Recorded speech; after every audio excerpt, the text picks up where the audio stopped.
হযরত ওসমান কবর দেখে এমন ভাবে কান্না করতেন, কোন বাচ্চা যখন মায়ের জন্য কান্না করে মাকে না পায়, তখন বাচ্চার জন্য ফুফায় ফুফায় যেমন বাচ্চা কান্না করে, হযরত ওসমান কবর দেখলে এমন ভাবে কাঁদতেন, চোখের পানিতে হযরত ওসমানের দাড়ি মুবারক ভিজে যাইত। এরে আল্লাহর বান্দা, ভেদুরিয়ার মানুষ, আজকে আমরা যারা এখানে আছি, আমাদের অনেকের মা কবরে চলে গেছে, অনেকের বাবা কবরে চলে গেছে, অনেকের অনেক আপনজনরা কবরে শুয়ে গেছে রে বাবা। যারা একবার চলে গেছে তাদের দ্বিতীয়বার এখানে ফিরে আসার কোনো সুযোগ নাই। এই বাড়িগুলো যারা সুন্দর করে সাজায় গেছে, কত সুন্দর করে ঘর বানায় থিয়া গেছে, কত সুন্দর করে ঘরের ভিতরে খাট পালঙ্গের ব্যবস্থা করে থিয়া গেছে। আরে আমার বাবার কবরে কি অবস্থা, আমার মায়ের কবরে কি অবস্থা, একটা বারো কি ভেবে দেখলাম নি? আমার ঘরে সন্ধ্যা হয়ে গেলে, অন্ধকার হয়ে গেলে বাতি জ্বালাই, গরমের সিজনে গরম লাগলে ফ্যান চালাই, শীতের সিজনে শীত লাগলে কম্বল গাদি, ল্যাপ গাদি, কাঁথা গাদিয়া ঘুমাই। মুরব্বীদেরকে যে কবরে রাখলাম, কি শীত কি গরম, গরমেও ফ্যান নাই, শীতেও কোনো শীত ডাকার মতো, শীত থেকে বাঁচার মতো কোনো সম্বল, কোনো কম্বল নাই। কথা বলেন ঠিক কিনা? এরে মুসলমানে বেদুরিয়াবাসী, একটাবার শুধু একটু ভাবো, এই রাত্রে এই মুহূর্তে যদি আমার তোমার মওত হয়ে যায়, এখন রাত্র 10টার কাছাকাছি, 10টা বাজতে আর 5 মিনিট বাকি আছে, যদি এই মুহূর্তে মওত হয়ে যায়, মাথার নিচ থেকে টান দিয়া বালিশটা সরাইয়া ফেলবে। যেই খাটের উপরে শুয়ে আমার মওত হইছে, খাট থেকে নামাইয়া একটা ওগলা মাথার বিছনার উপরে থুইয়া, মাথার নিচে বালিশ নাই, একটা বিছনা চাদর দিয়া ঢাইকা উত্তর দিকে মাথা দিয়া শোয়া রাখবে রে বাবা। সন্তান কিছুক্ষণ বাবার পাশে বসে বসে কান্না করবে, মা কিছুক্ষণ ছেলের পাশে বসে বসে কান্না করবে, আপনজনরা পাশে বসে কানবে। যদি বলা হয় বড় মায়া দেখাইতেছো, বাবার জন্য কান্না করো, তোমার বাবা কবরে কেমনে থাকবে, তুমি একটু তোমার বাবার সাথে কবরে শুয়ে থাকো, বলবে না না না। আজও পর্যন্ত কি কাউকে দেখছেননি তার আপনজনের সাথে কবরে শুইতে? কেউ শুবে না আমার কবরে, আমাকে একা রেখে আসবে। ডানে মাটি বামে মাটি, নিচে মাটির বিছানা, উপর থেকে দিবে মাটি, সঙ্গে কেহ যাবে না। রে আল্লাহর বান্দা গোলাম, দুনিয়াতে আসার সিরিয়াল আছে, যাওয়ার কোনো সিরিয়াল নাই। গতকাল মঙ্গলবার গেছে, গতকাল মঙ্গলবার বিকালের দিকের ঘটনা, চরফেশন 1 নং ওয়ার্ড বাস স্ট্যান্ডের কাছাকাছি। এরে আল্লাহর বান্দা গোলাম, 3 বন্ধু মাদ্রাসার ছাত্র ছুটিতে বাড়ি আসছে। বন্ধুর বাড়িতে বন্ধু দাওয়াত খাইতে গিয়ে মোটর সাইকেল নিয়ে বের হয়ে গেছে। বাংলা ওই চরফেশন বাস স্ট্যান্ডের কাছাকাছি নসিমুনের সাথে ধাক্কা লাগা জায়গায় ইমন নামের যুবকটা শেষ হয়ে গেছে। ইমনের ঘরে মা নাই, মা মারা গেছে কত কয়েক মাস আগে। ইমনের বাবা কামাল, ভিডিওর ভিতরে দেখলাম সন্তানের জন্য কি না কান্দা কান্দে রে ভাই। বাবার আগে যদি সন্তান মারা যায়, মা বাবা এটা সহ্য করতে পারে না। কথা বলেন ঠিক কিনা? সন্তানের আগে মা বাবা মারা গেলে সন্তান সৃজন সৃজন কান্না করে, কিন্তু মা বাবার আগে যদি সন্তান মরে, ওই মা বাবা মওত পর্যন্ত সন্তানের জন্য চোখের পানি ছেড়ে দিয়া কান্দে। কেন কান্দে জানো রে বাবা? কেন কান্দে জানো রে? বলে মা বাবার রক্ত পানি করার পর সন্তানটা দুনিয়াতে আসছে। মা বাবা এই সন্তানকে দুনিয়াতে আনার জন্য অনেক মেহনত করতে হয়েছে। এজন্য মা বাবা সন্তানের জন্য কান্দে। তুমিও মারা যাইবা, আমিও মারা যাব, আসার সিরিয়াল আছে, যাবার কোনো সিরিয়াল নাই।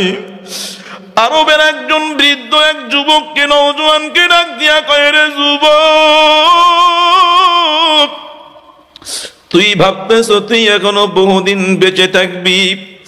না রে যুবক, না না না। গোরস্তারের দিকে তাকায়া দেখ, তোর মতো কত যুবক কবরে শুয়া রয়েছে, কত নেতা কবরে শুয়া রয়েছে, কত বাণীওয়ালা কবরে শুয়া রয়েছে, কত জমিওয়ালা কবরে শুয়া রয়েছে। এরা আজ কবরে শুয়ে একটু টু শব্দ পর্যন্ত করতে পারে না। কথা বলেন ঠিক কিনা? ওই বৃদ্ধ যুবককে ওসিয়ত করে বলে, রে যুবক, দুনিয়াতে কোনো এতিম যদি কান্দে, যার মা নাই, যার বাবা নাই, এই যে দারুল কুরআন সাকিয়া মাদ্রাসা এতিমখানা, এটা কোন এতিম যদি কান্না করে, এতিমের পাশে এসে মানুষ তার সাহায্যের জন্য দাঁড়ায়, এতিমের মাথায় হাত বুলায়া দেয়, এতিমকে সান্ত্বনা দেয়, এতিম সান্ত্বনা পায়, একটু স্বস্তির নিঃশ্বাস ছাড়ে। কথা বলেন ঠিক কিনা? ওই বৃদ্ধ বাবাজি যুবককে ডাক দিয়া কয়, রে যুবক, দুনিয়াতে এতিম কান্না করলে তার পাশে মানুষ যায়, দুনিয়াতে মানুষ বিপদে পড়লে তাকে সাহায্য করার জন্য মানুষ এগিয়ে যায়। কবর এমন একটা জায়গা, বিপদে পড়লে কেউ সাহায্যের জন্য হাত বাড়াবে না। কবরে শুয়া কান্না করলে কেউ তোর কান্না শুনবে না রে বাবা। গত শুক্রবার ঢাকা কামালবাগে জুমা পড়ায়া আমি ভোলা লালমোহন মাহফিলের উদ্দেশ্যে রওনা হয়ে গেছি। গত শুক্রবার জুমা পড়ায়া বের হয়েছি, আজও ঢাকাতে বসতে পারি নাই মাহফিল করতে করতে পর্যন্ত। আগামীকালকে ফরিদপুর মাহফিল করে ঢাকায় জুমা পড়ায়া আবার নবীপুর মাহফিলে শরীক হব ইনশাআল্লাহ। এরে আল্লাহর বান্দা, গত শুক্রবার যখন বরিশাল থেকে স্পিড বোটে উঠলাম, শ্রীপুর না শ্রীনগর ওর কাছাকাছি এসে স্পিড বোটের তেল শেষ হয়ে গেছে। নদীর মাঝখানে যখন তেল শেষ, স্পিড বোট আর সামনে আগাইতে পারে না। তখন আমি মনে মনে চিন্তা করলাম, এই স্পিড বোট নদীর মাঝখানে থেমে গেছে, ভাসতে ভাসতে এক সময় কিনারায় যাওয়া সম্ভব। কথা বলেন ঠিক কিনা? ড্রাইভার বেচারা যে ছিল তাড়াতাড়ি ভেদুরিয়া ঘাটে আরেকজনকে ফোন দিছে, ভাই একটা বোট দিয়া তাড়াতাড়ি আমার জন্য তেল পাঠাও। আমি ড্রাইভারকে জিজ্ঞেস করলাম, ভাই এখান থেকে ভেদুরিয়া ঘাট পর্যন্ত যাইতে তোমার আর কয়টা তেল লাগতো? কয় হুজুর 3টা তেল। আমি তখন চিন্তা করলাম 3টা তেল কম থাকার কারণে সে ঘাটে বসতে পারে নাই। তেল ছিল ঠিক, তবে তেল কম থাকার কারণে ঘাটে বসতে পারে নাই। আমি তখন চিন্তা করলাম, আহারে আমাদের ইমানের কি অবস্থা, আমাদের আমলের কি অবস্থা। আমরা কত মানুষ তেমন আছি, নামাজ ঠিক মতো পড়ি না, 5 ওয়াক্ত নামাজ পড়ি না, 2 ওয়াক্ত পড়লে 3 ওয়াক্তর শর্ট আছে কিনা বলেন? যদি আমি কিয়ামতের ময়দানে আটকায়া যাই, বেদুরিয়ার ঘাট থেকে তেল নিয়ে আসা কিনারা আসা সম্ভব হয়েছে, সাহায্য চাইছে, সাহায্য পাঠাইছে। তবে কিয়ামতের ময়দানে সাহায্য চাইয়া কারো কাছে কোনো সাহায্য পাওয়া যাবে না রে বাবা। এজন্য ওখানে যদি আমল আখলাকের শর্ট খায়া যায় কোনো উপায় নাই রে ভাই। দুনিয়াতে বিপদে পড়লে মানুষ সাহায্য করে, সহযোগিতা করে, কিয়ামতের ময়দানে যদি বিপদে পড়ো কেউ তোমাকে সাহায্য করার জন্য আসবে না রে বাবা। তুমি কিয়ামতের ময়দানে ছটফট করবা, কেউ নাই।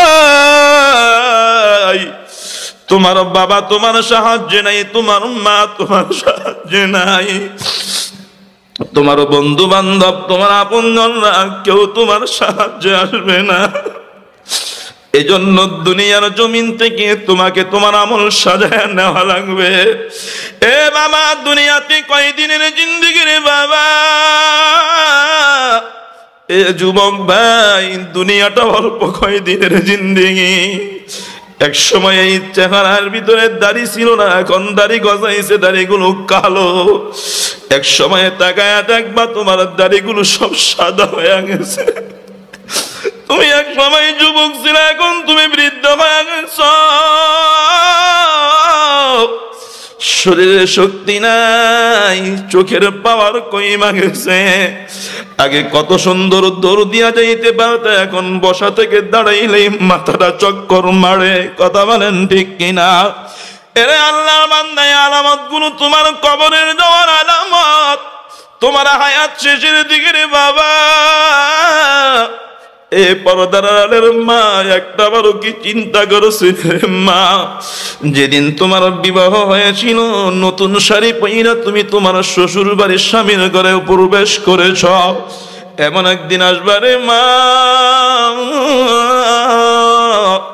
5টা সাদা কাপড় দিয়া পেঁচ দিয়া তোমাকে জনমের মতো বিদায় দিয়া কবরে রেখে আসবে রে মা। তখন তোমার সাথে কেউ নাই, তোমার সন্তান নাই, তোমার স্বামী নাই, তোমার আপনজন বান্ধব। তখন তুমি একা একা একা কবরে থাকতে এই মাহফিলে বইসা খাটি দিলে তাওবা করবা মালিক। জীবনেতে অনেক অন্যায় করেছি, বুঝি না, আর অন্যায় করবো না রে বাবা। দুনিয়ার জমিনে কার জন্য এত কিছু করো, কার জন্য এত কিছু তুমি করো রে বাবা? কার জন্য এত পাগল? সন্তানের জন্য পাগল। দেখো না, এমন তো সংবাদ আছে, সন্তান তার মাকে খুন করে। কথা বলেন ঠিক কিনা? এরে আল্লাহ বান্দা, এই যে 10 তারিখের ঘটনা, ওই যে বগুড়ায় একটা ঘটনা ঘটছে, নেট যারা চালায় তারা জানে। সন্তান মাদ্রাসায় পড়ে, আলিয়া মাদ্রাসায় পড়ে, আলেম 2য় বর্ষে বছর পড়তেছে, বড় লোকের সন্তান। বাবাটাও মাদ্রাসার অধ্যক্ষ, শিক্ষক। ওই ছেলেটার সাথে এক মেয়ের সাথে অবৈধ সম্পর্ক হয়ে গেছে। ওই মেয়ের পিছনে টাকা খরচ করে দৈনিক 500-1000 করে ঘর থেকে টাকা নিয়ে যায়, মা বাধা দেয়। মা চিন্তা করলো, আমার কলিজার টুকরা সন্তানটা নষ্ট হয়ে যাবে, এটা আমি হতে দিব না। এজন্য মা মাঝে মাঝে বিভিন্ন কথা বলে সন্তানকে ফিরাইতে চায়, বাধা দিতে চায়। সন্তান তো বুঝে না,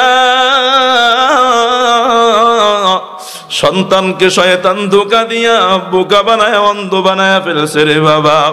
ওই সন্তানটা সুযোগ খুঁজা যেই দিন তার মাকে হত্যা করেছে, ওই দিনও মায়ের সাথে তার দ্বন্দ্ব হয়েছিল। সকালবেলা সন্তান মাদ্রাসায় চলে গেছে,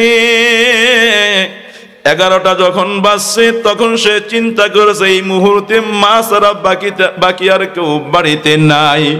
সন্তান মাদ্রাসা থেকে 11টায় যখন বাড়িতে গেছে, গিয়ে দেখে মা জননী বসে বসে মিষ্টি কুমড়া কাটতেছে, দুপুরে রান্না করবে বলে। কারণ ছেলেটা মাদ্রাসা থেকে বাসায় আসবে, খিদা লাগবে, খাবার খাবে। মা জননী এটা ভাবে নাই সন্তান তো আমার সাথে কথা খারাপ করছে, ভাষা খারাপ করছে, তার জন্য রান্না করব না। মা এটা ভাবে নাই, মা ভাবছে সন্তান খারাপ হইল কি হয়েছে, তার তো খিদা লাগবে, সে তো খেতে হবে। আমার সন্তান যদি না খাইয়া থাকে আমি মা সহ্য করতে পারবো না।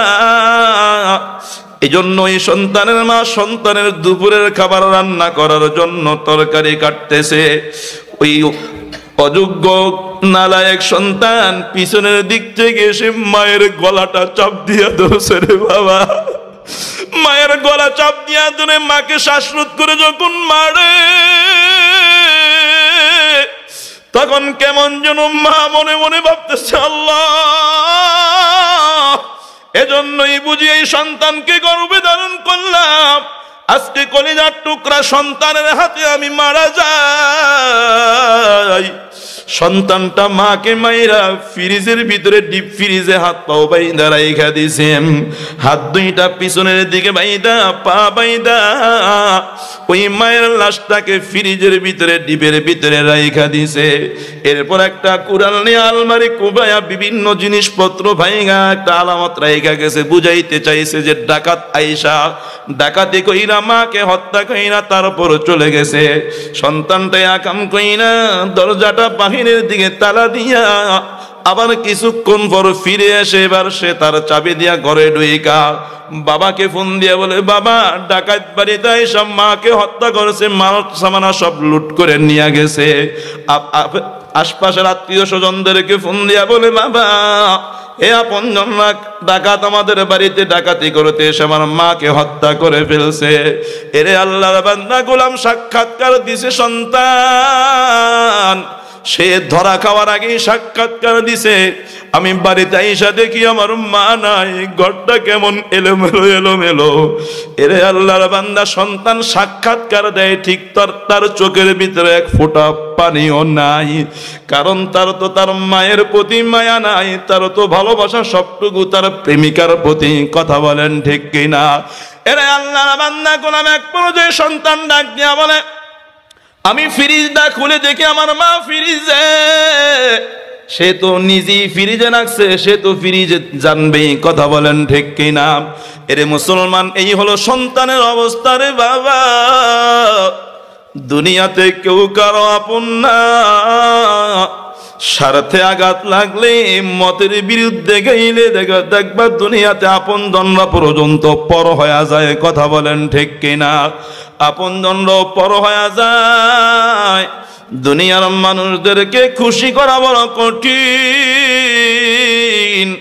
আমার মাওলাকে খুশি করা বড় সহজ। কথা বলেন ঠিক কিনা?